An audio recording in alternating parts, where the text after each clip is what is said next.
नमस्कार दोस्तों, YouTube channel Ravi LLB में आपका स्वागत है।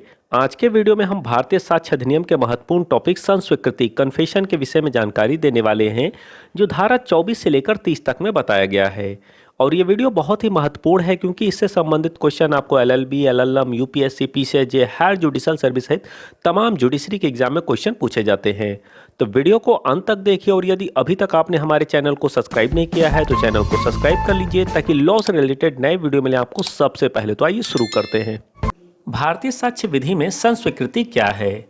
भारतीय साक्ष्य अधिनियम में संस्वीकृति की कोई परिभाषा नहीं दी गई है। धारा 17 में दी गई स्वीकृति की परिभाषा संस्वीकृति पर भी लागू होती है। परिभाषा के अनुसार ऐसा कथन जो किसी विवादक तथ्य या सुसंगत तथ्य के विषय में कोई अनुमान इंगित करता है स्वीकृति कहलाता है।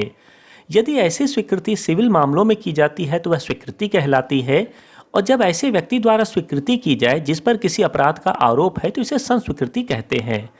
जस्टिस स्टीफन ने अपनी पुस्तक डाइजेस्ट ऑफ क्रिमिनल लॉ में संस्वीकृति को परिभाषित करते हुए कहा कि संस्वीकृति एक स्वीकृति है जो किसी समय किसी व्यक्ति द्वारा की जाती है जिस पर अपराध का आरोप है, यदि वे स्वीकार करता है या उसके कथन से यह अनुमान इंगित होता है कि उसने अपराध किया है। किसी अधिकारपूर्ण व्यक्ति की प्रेरणा, धमकी या वादे के द्वारा प्राप्त की गई संस्वीकृति अवैध मानी जाएगी और न्यायालय में साक्ष्य के रूप में स्वीकार नहीं की जाएगी। प्रीवी काउंसिल ने पकाला नारायण स्वामी बनाम एम्पायर के वाद में निर्धारित किया कि संस्वीकृति में आरोपित अपराध किया जाना स्पष्ट रूप से स्वीकार किया गया हो या कम से कम उन तथ्यों को स्वीकार किया गया हो जो अपराध का गठन करते हों, परंतु संस्वीकृति में अनुमान वाली बातें नहीं होनी चाहिए। पलविंदर कौर बनाम स्टेट ऑफ पंजाब के वाद में सर्वोच्च न्यायालय ने प्रीवी काउंसिल के पकाला नारायण स्वामी बनाम एम्पायर के निर्णय का अनुसरण किया। संस्वीकृति की परिभाषा देते हुए कहा कि इसमें अपराध को स्पष्ट रूप से मान लिया गया हो या लगभग ऐसे तथ्य को स्वीकार कर लिया गया हो जो उस अपराध को गठित करते हैं।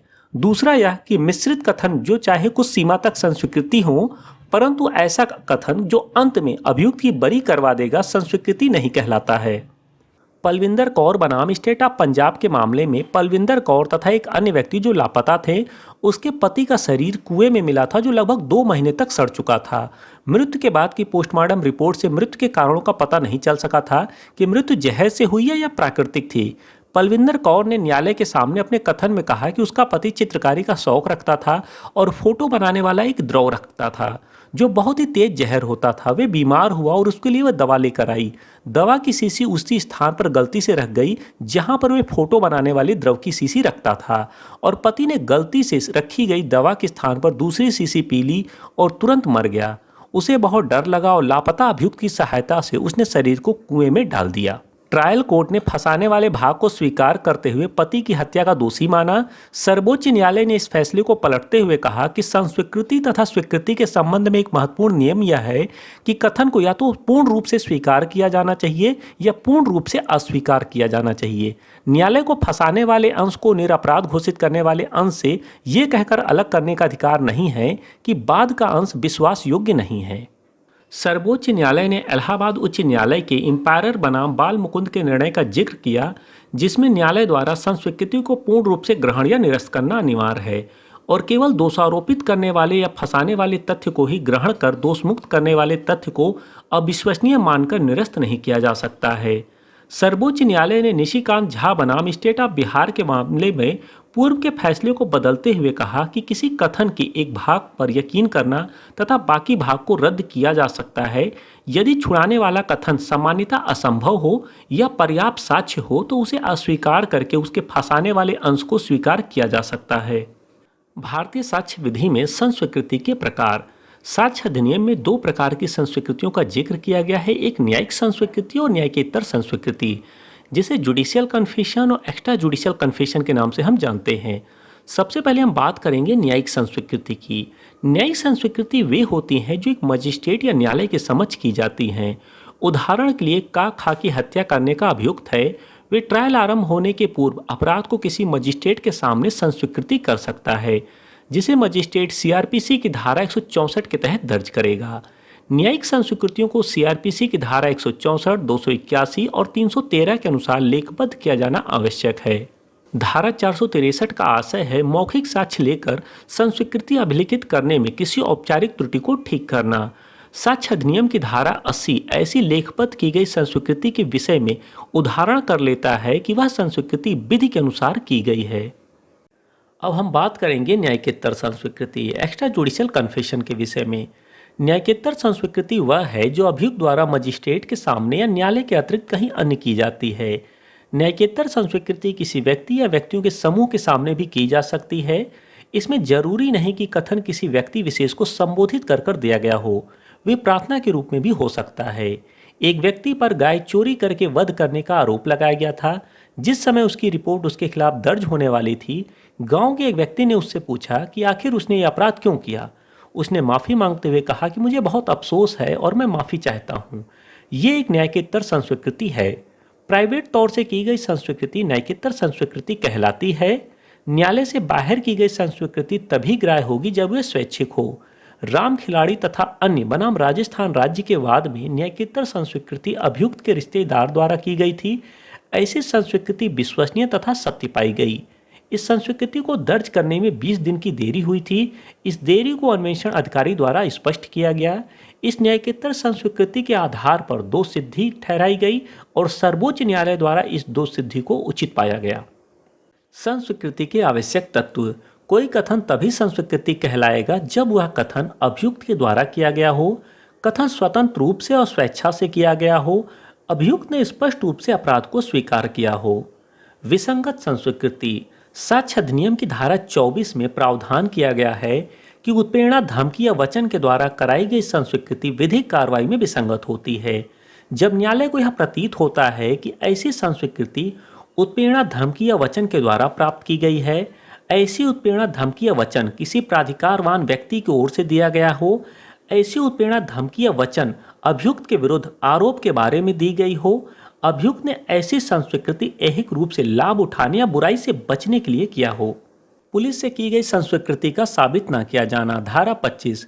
किसी पुलिस ऑफिसर से की गई कोई भी संस्वीकृति किसी अपराध के अभियुक्त व्यक्ति के विरुद्ध साबित नहीं की जाएगी। हम सभी जानते हैं कि पुलिस अभियुक्त से धोखेबाजी और यातनाओं के द्वारा जुर्म को कबूल करवाती है और इसी के आधार पर दोषसिद्ध घोषित करने की कोशिश करती है। इसीलिए पुलिस ऑफिसर के समक्ष की गई कोई भी संस्वीकृति अधिनियम में स्वतंत्र तथा स्वैच्छिक नहीं मानी जाती है। दगदू बनाम स्टेट ऑफ महाराष्ट्र के वाद में सर्वोच्च न्यायालय ने अभिनिर्धारित किया कि कोई भी व्यक्ति अपने विरुद्ध साक्ष्य देने के लिए बाध्य नहीं है। पुलिस वालों से नर्म व्यवहार की अपेक्षा नहीं की जा सकती है। सामान्यतः माना जाता है कि पुलिस जोर जबरदस्ती से जुल्म को कबूल करवाती है। पुलिस की सख्त कार्रवाई की वजह से एक निर्दोष व्यक्ति भी अपराध को स्वीकार कर लेता है। पुलिस अभिरक्षा में की गई संस्वीकृति। धारा 26। पुलिस अभिरक्षा में होते हुए अभियुक्त द्वारा की गई संस्वीकृति का उसके विरुद्ध साबित न किया जाना। कोई भी संस्वीकृति जो किसी व्यक्ति ने उस समय की है जब वह पुलिस ऑफिसर की अभिरक्षा में हो, ऐसे व्यक्ति के विरुद्ध साबित नहीं की जाएगी जब तक कि वह मजिस्ट्रेट की साक्षात उपस्थिति में न की गई हो। पुलिस ऑफिसर से की गई संस्वीकृति तथा पुलिस अभिरक्षा में किसी अन्य व्यक्ति से की गई संस्वीकृति के गुण तथा श्रेणी में कोई अंतर नहीं है। साक्ष्य विधि में इसे स्वतंत्र तथा स्वैच्छिक नहीं माना गया है। धारा 26 का प्रभाव यह है कि पुलिस अभिरक्षा के दौरान संस्वीकृति चाहे किसी अन्य व्यक्ति से की गई हो साबित नहीं की जा सकती है। ये धारा तब लागू होती है जब पुलिस अभिरक्षा में जो व्यक्ति है किसी व्यक्ति से बात करते समय संस्वीकृति करता है। ऐसी संस्वीकृति को भी पुलिस द्वारा डरा धमकाकर दूसरे व्यक्ति के सामने जुर्म को कबूल करवाया जा सकता है। इसीलिए साक्ष्य विधि में इसे स्वीकार नहीं किया गया है। संस्वीकृति के परिणाम स्वरूप तथ्यों का पता चलना। धारा 27। जब किसी तथ्य के बारे में अभी साक्ष्य दिया जाता है कि किसी अभियुक्त से जो पुलिस अभिरक्षा में हो प्राप्त जानकारी के परिणाम स्वरूप उसका पता चला है, तब ऐसी जानकारी में से उतनी, चाहे वे संस्वीकृति की श्रेणी में आती हो या नहीं, जितनी तथ्य द्वारा पता चले हुए तथ्यों से स्पष्टता संबंधित हो साबित की जा सकेगी। जैसे हत्या के आरोपी की गिरफ्तारी के बाद उसने इन्वेस्टिगेशन ऑफिसर से अपने जुर्म को कबूल करते हुए कहा कि उसने मृतक की हत्या चाकू से की है तथा हत्या के बाद चाकू तालाब में गाड़ दिया है। पुलिस ऑफिसर उस अभियुक्त को उस तालाब पर कुछ गवाहों के साथ ले जाता है एवं अभियुक्त के बताए स्थान से चाकू बरामद होता है। अभियुक्त का बयान कि मैंने चाकू से हत्या की है संस्वीकृति पुलिस अधिकारी को दिए जाने के कारण न्यायालय में ग्राह्य नहीं है, लेकिन अभियुक्त के द्वारा दी गई सूचना के आधार पर किसी तथ्य का पता चलता है तो न्यायालय में सुसंगत है। धारा 27, धारा 25 एवं 26 का अपवाद है। धारा 27 में अभियुक्त के इशारे पर बरामदगी करने के लिए पता लगाए गए तथ्यों का केवल अभियुक्त की जानकारी में होना चाहिए। इस अर्थ में कि जो पता चला है वे दूसरों को सीधे जानकारी में नहीं होना चाहिए था, जिसे धारा 27 के अंतर्गत पता चला तथ्य हो सके। उत्प्रेरणा, धमकी या वचन से पैदा हुए प्रभाव दूर हो जाने के पश्चात संस्वीकृति। धारा 28, यदि ऐसी संस्वीकृति जैसा धारा 24, 25 तथा 26 में प्रभाव समाप्त हो जाने पर संस्वीकृति सुसंगत होती है। धारा 28 धारा 24 का अपवाद है। प्रभाव समाप्त हुआ या नहीं ये तथ्यों द्वारा साबित किया जाएगा। न्यायालय कोई समय सीमा निर्धारित नहीं करेगा। तथ्यों, परिस्थितियों द्वारा तथा व्यक्ति के स्वभाव प्रकृति पर निर्भर करेगा कि कब उसके मन से इस प्रकार का प्रभाव समाप्त हो गया। धारा 28 का प्रभाव। धारा 28 एक बार ये मानकर चलती है कि एक बार व्यक्ति को प्रभावित किया गया है तथा प्रभाव की समाप्ति पर उस व्यक्ति ने कथन दिया है, अर्थात धारा 28 वहीं पर लागू होती है जहां पर व्यक्ति को धारा 24, 25, 26 के अंतर्गत प्रभावित किया गया हो। जो वचन, धमकी, उत्पीड़न दिया गया है उसका प्रभाव समाप्त हुआ या नहीं, इस प्रकार से धारा 24, 25 तथा 26 के प्रभाव समाप्ति को धारा 28 देखती है और यदि इन प्रभावों के समाप्त के बाद संस्वीकृति की गई है तो वो न्यायालय में सुसंगत होगी। गुप्त रखने के वचन से प्राप्त की गई संस्वीकृति। धारा 29, यदि कोई संस्वीकृति इस अधिनियम में अन्यथा सुसंगत है तो गुप्त रखने के वचन आदि के कारण विसंगत नहीं होगी। 5 प्रकार की संस्वीकृति पर इसका कोई प्रभाव नहीं पड़ेगा यदि वे अन्यथा सुसंगत है। यदि वे धारा 24, 25, 26 के प्रभाव में नहीं है, अर्थात इन धाराओं में असंगत नहीं है, या धारा 28 में इसका प्रभाव समाप्त होने के पश्चात संस्वीकृति की गई है तो वे सुसंगत होगी। इसी के साथ गुप्त रखने के वचन से प्राप्त की गई संस्वीकृति सुसंगत होगी। धोखे के द्वारा प्राप्त की गई संस्वीकृति भी सुसंगत होगी क्योंकि न्यायालय को सच्चाई से मतलब है। इसी के साथ शराब के नशे में की गई संस्वीकृति भी सुसंगत होगी। ऐसे प्रश्नों का उत्तर दिया जाना जिसे देने की जरूरत नहीं थी, यदि इसमें कोई संस्वीकृति है तो वे भी सुसंगत होगी।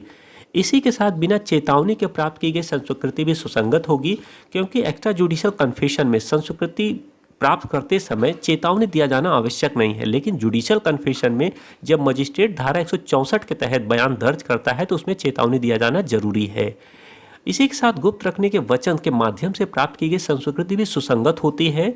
दिया गया साक्ष्य मामले में सुसंगत है तो साक्ष्य ग्राह्य होगा और न्यायालय का इस बात से कोई मतलब नहीं है कि साक्ष्य किस तरीके से प्राप्त किया गया है। उत्तर प्रदेश राज्य बनाम सिंघारा सिंह के वाद में सर्वोच्च न्यायालय ने अभिनिर्धारित किया कि धारा 29 एक्स्ट्रा जुडिशियल कन्फेशन पर भी लागू होती है। सह-अभियुक्त की संस्वीकृति। धारा 30, जब एक से अधिक अभियुक्तों का एक ही या कई अपराधों के लिए संयुक्त विचारण किया जा रहा हो तो उन्हें एक दूसरे का सह-अभियुक्त कहते हैं। इसमें कोई भी अपने दोस्त की संस्वीकृति कर सकता है और यह पूर्ण रूप से उसके विरुद्ध साक्ष्य होगी। जब वह ऐसा कथन दे जिससे वे तथा उसके सभी साथी फंसते हों तो उसे सह-अभियुक्त की संस्वीकृति कहते हैं। यदि ऐसी संस्वीकृति सभी अभियुक्तों के विरुद्ध हो तो सुसंगत होगी, परंतु उसका कितना साक्षिक महत्व होगा ये न्यायालय के विवेक पर निर्भर है। भुवानी साहू बनाम सम्राट के वाद में प्रीवी काउंसिल ने कहा कि सह-अभियुक्त व्यक्ति द्वारा की गई स्वेच्छापूर्ण संस्वीकृति के समर्थन में कुछ प्रमाण अपने तथा अन्य के विरुद्ध उपलब्ध कराती है, किंतु स्पष्टतः सह अपराधी की संस्वीकृति एक कमजोर साक्ष्य है और इस धारा में प्रयुक्त अपराध शब्द के अंतर्गत उस अपराध को दुष्प्रेरणा या उसे करने का प्रयत्न भी शामिल है। धारा 30 के आवश्यक तत्व।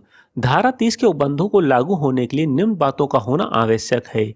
पहला, एक से अधिक व्यक्तियों का विचारण होना चाहिए। सभी अभियुक्तों का संयुक्त विचारण होना चाहिए। सभी अभियुक्तों का विचारण एक ही अपराध के लिए किया जाना चाहिए। सह-अभियुक्त का कथन संस्वीकृति होना चाहिए। ऐसी संस्वीकृति से स्वयं अभियुक्त और अन्य सह-अभियुक्तों को प्रभावित होना चाहिए एवं ऐसी संस्वीकृति विधिक रूप से साबित होनी चाहिए।